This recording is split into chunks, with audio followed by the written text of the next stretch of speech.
요한복음 7장 37절에서 39절까지 세 절만 같이 보겠습니다. 시작. 명절 끝날 곧 큰 날에 예수께서 서서 외쳐 이르시되 누구든지 목마르거든 내게로 와서 마시라. 나를 믿는 자는 성경의 이름과 같이 그 배에서 생수의 강이 흘러나오니라 하시니 이는 그를 믿는 자들이 받을 성령을 가리켜 말씀하신 것이라. 예수께서 아직 영광을 받지 아니하셨으므로 성령이 아직 그들에게 계시지 아니하시더라. 아멘. 미국의 팀 영과 폴 홀린스라고 하는 두 소방관이 화재로 인해져서 밤새도록 화재 진압을 했습니다. 밤 9시부터 시작했던 그 화재 진압이 아침 6시가 되어져야 끝났습니다. 지칠 대로 지친 이 두 사람이 그래도 이제 좀 아침 배가 고파서 아침 식사라도 해야 되겠다 싶어서 두 사람이 작은 식당에 가서 아침을 먹었습니다. 그리고 서로 오늘 아침은 그래도 자 일을 마쳤으니까 내가 살게. 또 서로 간에 네가 살아. 또 내가 산다. 하여튼 그렇게 옥신각신하다가 그곳을 모습을 보았던 여종업원인 리즈라고 하는 여인이 영수증을 끊어주면서 돈 안 괜찮다고 그랬습니다. 영수증을 보니까 두 분의 식사를 내가 제공하고 싶다고 참 어려운 일을 하는데 너무 고맙다고 하는 그런 감사의 글을 적어서 돈을 받지 않고 그 여종업원이 대신 지불을 해 주었습니다. 그 대접을 받은 팀영이라고 하는 사람이 자기가 SNL 계정을 통해서 그 이야기를 올린 겁니다. 영수증을 같이 찍어서 우리가 이런 일을 했는데 그 여종업원이 너무 고맙게 대접을 해줘서 너무너무 좋다. 그래서 여러분들이 혹시 그 식당을 방문하게 되어지면 고맙다고 대신 인사도 해주시고 그리고 팁도 좀 주라. 이런 식으로 이제 SNS에 올렸습니다. 그랬더니 아주 그냥 여러 사람들이 찾아가서 응원도 해주고 한 거예요. 근데 거기서 끝나지 않고 이 팀령이 그 리즈를 이렇게 보니까 집에 아버지가 한 분이 계시는데 아버지가 이제 전신마비가 있는 거예요. 근데 그 리즈라고 하는 여종업원이 아버지를 이렇게 휠체어를 태우고 다니는데 휠체어를 바로 이렇게 차에다 태울 수 있는 밴을 구입을 하기 위해서 자기 계정을 통해서 모금 운동을 하고 있는데 그게 17,000불 정도 되는 모금을 하고 있는 것을 알아서 그 사정을 이 팀령이 또 SN 계정을 올렸어요. 여러분들이 알고 있는 이 사람이 이러한 모금 운동을 하는데 또 도와달라. 7일 만에 67,000불이 모여졌어요. 그래서 이 리즈라고 여인이 자기 너무너무 고맙고 감사해서 자기는 그냥 아침 식사를 한번 대접한 것 뿐인데 너무나 큰 사랑을 받았고 또 너무나 참 감사하다라고 하는 이제 그런 글이 이제 SN 계정에서 올라와서 이렇게 글이 다니더라고요. 여러분, SNS가 우리가 어떻게 보면 안 좋은 역기능도 있지만 또 순기능이 또 참 많이 있는 걸 우리가 보게 되어지는데 여러분, 누구 한 사람에 대한 관심과 사랑이 거기서 멈추지 않고 흘러 가서 전혀 알지 못하는 사람들에게 또한 함께 동참하기도 만들고 또 사랑하고 섬길 수 있는 일들을 만들어 간다는 건 되게 중요한 부분들이죠. 작은 하나의 관심이 누구를 살리기도 하고 또 누구의 그 작은 무관심이 누구를 죽이고 하는 일들이 참 많이 일어나고 있습니다. 오늘 저와 여러분들은 예수님의 제자로 사는 사람이라고 얘기를 합니다.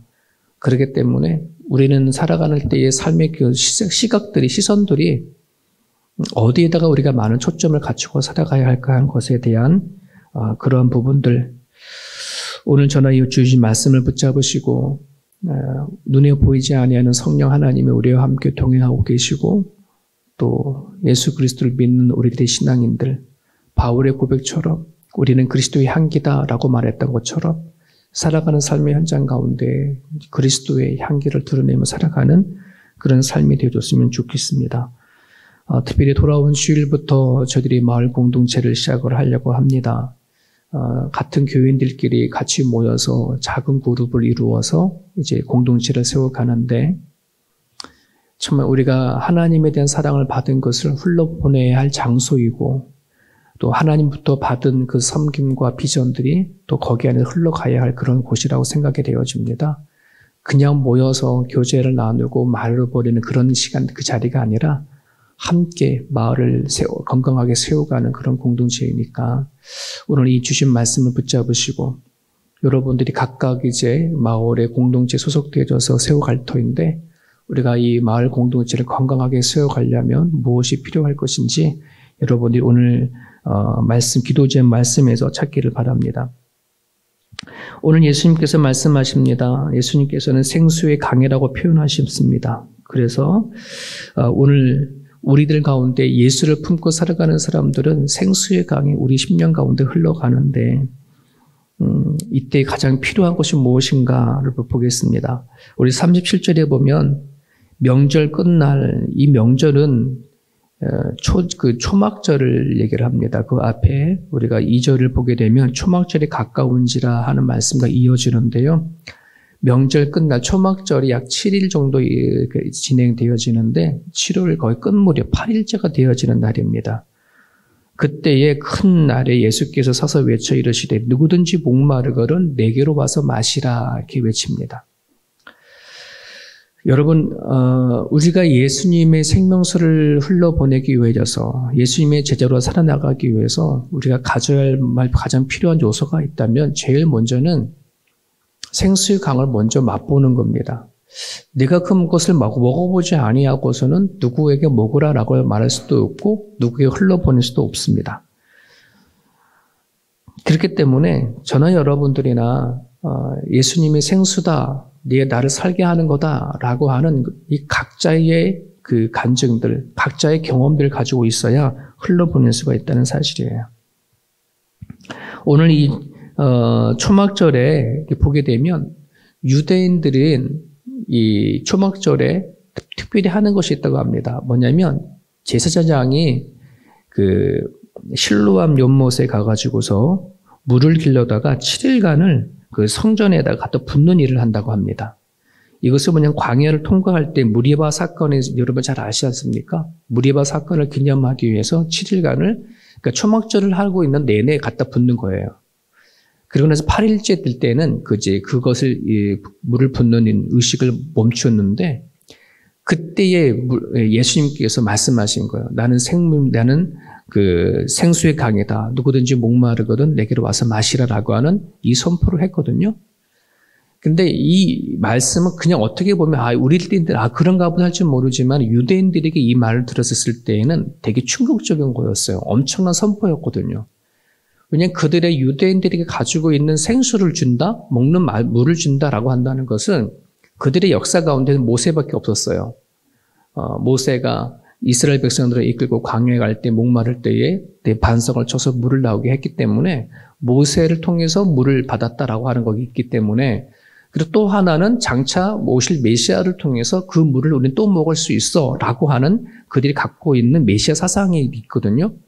그런데 어느 날 갑자기 예수라는 분이 나타나서 성전에 또 우뚝 서가지고 하시는 말씀이 누구든지 목마르거든 내게로 와서 마시라라고 하는 이 생수의 선포를 한다는 것이에요. 그러니까 이 유대인들에게는 이건 되게 큰 선포고 큰 메시지인 거거든요. 하지만 우리가 잘 알다시피 유대인들은 정말 그 예수가 생수인 줄을 몰랐죠. 메시아인 줄 모르고 십자가에 못 박혀 죽였는데 여러분 이 시대에 예수님이 선포된 지가 2000년이 넘어졌습니다. 그죠? 그럼에도 불구하고 이 시대에는 정말 예수를 믿고 정말 삶이 180도 달라져서 예수님 안에 다시 산 사람들이 있고 그 예수가 선포되고 계속해서 끊임없이 선포되고 있음에도 불구하고 그 예수님을 믿지도 않고 받아들이지 않아서 그냥 한 번뿐이 아닌 그 인생을 왔다가 그냥 죽어가는 영혼들도 되게 많다는 것입니다. 그런 부분들에 대해서 참 안타깝죠. 아직 우리가 살고 있는 이 시대에는 내 사랑하는 가족 안에서 남편이나 아내나 또 자녀들이나 내 부모들이나 정말 예수가 우리가 인생을 살아가는데 생명수라고 한다는 것을 전혀 모르고 살아가는 그런 사람들도 너무나 많습니다. 여러분 인생을 광야라고 얘기를 하지 않습니까?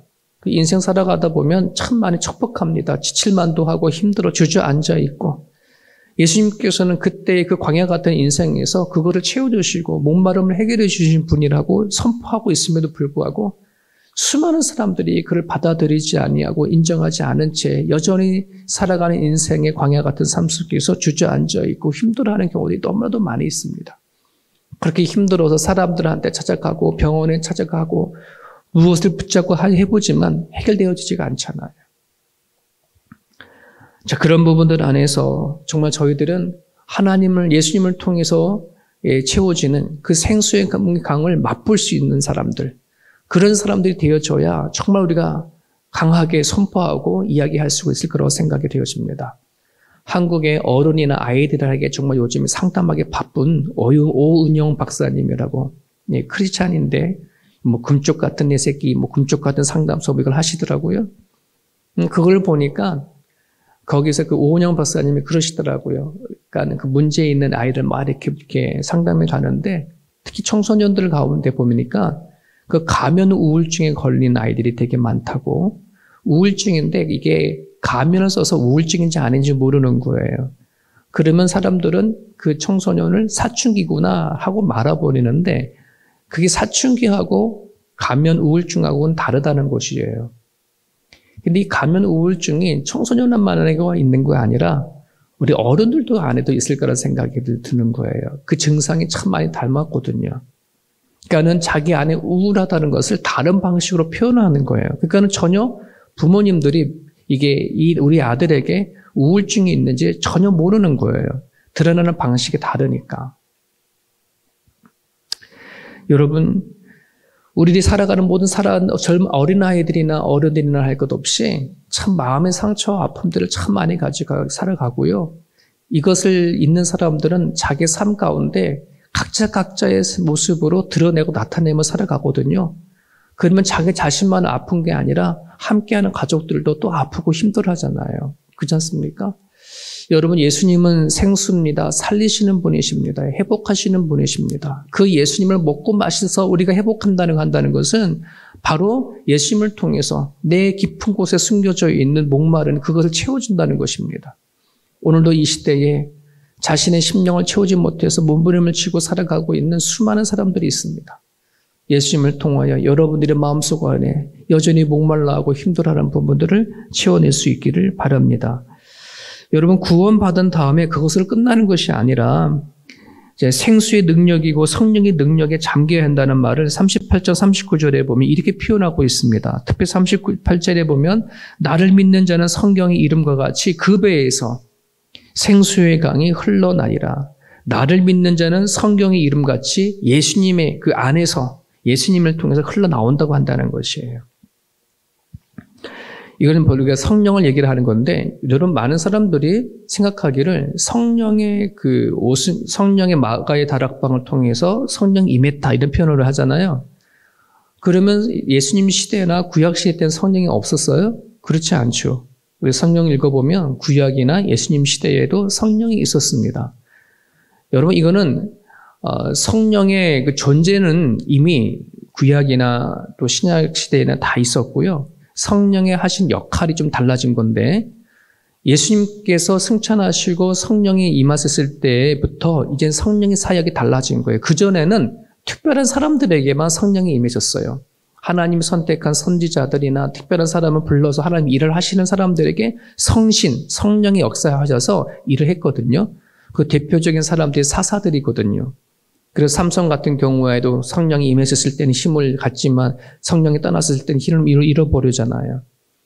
그래서 다윗 왕도 보게 되어지면 그게 기도할 때 하나님이여 하나님이여 나에게 성신이 떠나지 말게 해주십시오라고 기도했던 것처럼요. 그러니까 구약의 성령은 필요에 의해서 임하셨다가 떠나시는 분이셨어요. 하지만 오순절 마가의 다락방을 통하여 성령이 우리 가운데 임하셨을 때에는 떠나지 아니하는 분이에요. 함께 내주하시는 분, 처음부터 끝까지 동행하시는 분, 함께 하시는 분, 이익이 달라졌다는 뜻인 거예요. 그래서 예수님이 이 선포는 뭐냐 그러면 생수강이 흘러 넘친다. 성령이 우리 가운데 역사하셔서 살아가는 모든 순간순간마다 우리에게 끊임없이 부어주심을 약속하시는 거거든요. 그때그때만이 아니라는 말입니다. 여러분, 우리가 구원받고 끝나는 것이 아니라 이제는 우리는 예수 믿고 구원받은 사람들에게는 성령이 떠나지 않은 역사가 우리 가운데 일어난다는 사실을 여러분 기억을 하셨으면 좋겠습니다. 그러기 하기 위해서는 우리는 매일매일 성령 안에 살아가는 법을 배워야 합니다. 에스겔 47장에 보게 되어지면 하나님께서 에스겔에게 하나님이 세우신 성전을 이렇게 환상을 보게 만듭니다. 사람이 세운 예루살렘이 아니라 하나님이 세운 성전을 환상으로 보게 만들죠. 자, 그럴 때에 그 성전에서 물이 흘러나오면서 그 땅에 있는 사람들의 땅을 채워가잖아요. 근데 물이 점점 올라가면서 발목까지 채워지고, 그 다음에 무릎까지 채워지고, 허리까지 채워지고, 끝내는 그 물로 인해서 사람이 다 채워지는 그 환상을 보잖아요. 이것은 뭘 얘기를 하냐 그러면, 어떤 사람들에게는 발목 신앙이라는 것이 있어요. 발목 신앙이라는 것은 왔다 갔다 하는 신앙이에요. 얼마든지 자기 의지를 가지고 들어갔다 나왔다, 왔다 갔다. 물이 발목까지 오면 얼마든지 움직일 수 있잖아요. 자, 무릎까지 채워졌다고 한다는 말은 무릎 신앙입니다. 이제 기도할 수 있는 신앙입니다. 교회를 다니자마자 쉽게 기도할 수 있지 않아요. 기도하는 것도 믿음이 있고 신앙이 있어야 기도하거든요. 그 성전에서 흐르는 그 물이 생수가 무릎까지 찼어요. 기도할 수 있는 정도의 신앙입니다. 이제 그 물이 어디까지 쳐요? 허리까지 쳐요. 허리까지 친다는 것은 우리가 살아가는 삶의 중심에 그래도 하나님을 붙잡고 살아가는 신앙을 얘기를 합니다. 교회 안에서 와서 예배만 하는 신앙이 아니라 살아가는 삶의 터전 안에서 하나님 말씀 붙잡고 살아가는 그 신앙 정도를 얘기하는데, 에스겔이 본 환상은 그게 어디까지 채워져요? 사람이 잠겼다라고 표현을 하잖아요. 여러분, 우리가 추구해야 할 것, 성령께서 우리 가운데 역사하시는 그 성령 하나님은 우리로 하여금 완전 성령 안에 채워지기를 원하는 거예요. 이 신앙은 어떤 신앙이냐면 내 마음대로가 아니라 성령에 따라 말하고 행동하는 신앙을 얘기를 하는 것입니다. 성령의 능력을 붙잡고 살아가는 신앙을 얘기를 하죠. 우리가 원하고 바라고 기도합니다라고 하는 그 복음성가에 보면 하나님의 꿈이 나의 비전이 되고 예수님의 그 성품이 나의 인격이 되고 성령님의 권능이 나의 능력이 되기를 원한다라고 하는 그 고백을 하는 것처럼 우리 안에 계시는 성령 하나님을 통해서 주어진 인생을 살아갈 때에 내 힘이 되고 내 인격이 되고 내 비전이 되어지는 이것이 바로 성령 안에 채워지는 신앙을 얘기를 하는 거예요. 예수님 믿고 구원받는 게 끝이 아닙니다. 남은 인생을 성령 안에서 채워지는 신앙, 이것을 우리에게 요구를 하죠. 그런 부분들 안에서 말씀을 듣는 우리 세움교회 온 성도들이 기도하십시오. 성령을 구하십시오. 구하고 찾고 두드려서 이 성령 시대에 성령 하나님을 경험하지 아니하고 성령 안에서 회복되었지 아니하면 우리들의 신앙은 맥을 못 쳤습니다. 그냥 상황과 환경에 따라 흔들려갈 수밖에 없는 신앙이니 여러분의 성령을 구하고 찾고 두드릴 수 있기를 바랍니다. 하나만 더 말씀을 드리겠습니다. 오늘 이 예수님을 얘기를 하고 성령을 얘기를 하는 데 있어서 샘물을 얘기하지 않고 생수의 강이라고 표현을 하고 있습니다. 강은 흘러가는 것을 얘기를 하는 것이죠. 그렇지 않습니까? 생수가 아니고 어떤 우물이 아니고 흘러가는 강으로 얘기를 합니다. 흘러가야 하는 것입니다. 에스겔 47장에 보면 계속해서 그 47장을 보게 되면 성전에서 나오는 그 물이 흘러서 어디로 흘러갑니까?